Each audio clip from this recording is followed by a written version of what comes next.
Thanksgiving is 2 weeks from today. Black Friday, Cyber Monday, close behind. So how do you check off that holiday list without going in the red? We have Jeff Anthony with us from Wild Wealth Management Group to help us enjoy our holiday shopping season, but come up with a nice plan. I hate the word budget, but nobody loves it. We're going to come up with a good plan here. So first of all, it can be easy to succumb to these sales and get overexcited. Tell me a little bit about how we can kind of keep from overspending. So I think the biggest thing that you can do is really just having a plan of attack, right? So be intentional about what you're going to spend your money on.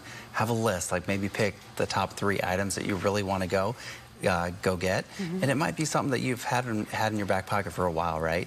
This will be the good time to get it, like whether it's a laptop or cell phone maybe, or whatever it may be, but just go in there, because a lot of the times what people do is they'll go in, if you go on Amazon and you see all their great deals, you're just going to end up overspending, right? Because you see all these great things. So if you know you've been needing that laptop for a while, this might be the time to go ahead and fill that need, versus just buying things because they are on sale. And it happens. I can do this too, where you get really excited about it. You see 30% off, 40% off.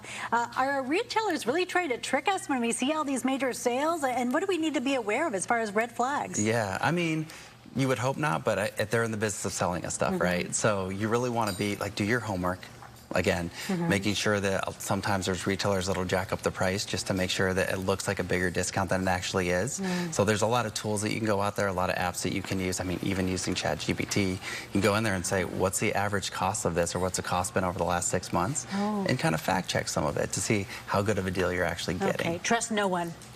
Just trust but verify. Yes, trust but verify. I like that. Okay, so how do we come up with a plan monetarily? I'm not using the word budget, but a monetary plan, and then stick to it. Yeah. So easiest way to do this is the 50-30-20 rule. Are you familiar with it? No. Okay. So what is it? 50-30-20. Okay. So 50% of your money that you're bringing home goes to your essentials. 30% is to discretionary, and then 20% to savings. So if you look at that and just back into the math, so if you know you have a 30% of your take-home income that you get to use for discretionary spending, like Black Friday or like gifts, or if you have a special budget, like a special account, a lot of people have either Christmas, Hanukkah accounts, whatever kind of holiday it may be, just making sure that you back into that. So if you know how many people you're going to be buying gifts for, set a price target there and just stick to it. And that way, and it doesn't always have to be about the price, right? So just because something's expensive doesn't mean it's going to be the best value. So just be intentional. So stick to it, be intentional. And tell me that financial, what is it, 50-30? 50-30-20. Okay, so you're going to sit down with a pencil and pencil that out.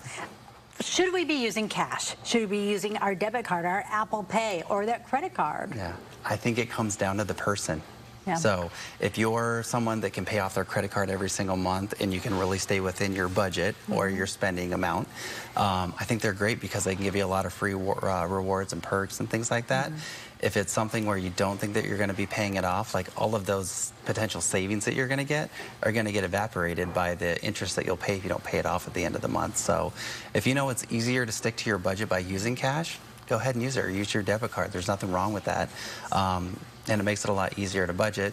If you're somebody that can pay the credit card off and be disciplined, go ahead and do that because you can get some free perks. I just hear the word restraint in my head right now as you talk. So we have to restrain ourselves. We have to stick to the budget. What do you think is a common mistake that people slip into this time of year? You know what? It's just getting excited about everything, right? And it's just one of those things because it's fun to be able to give people gifts. You get to see the joy in their faces. But one of the big things is you don't want to be paying for it in January, right? So sage advice. Thank you so much. Nice to see you. Thanks so much. Thank you.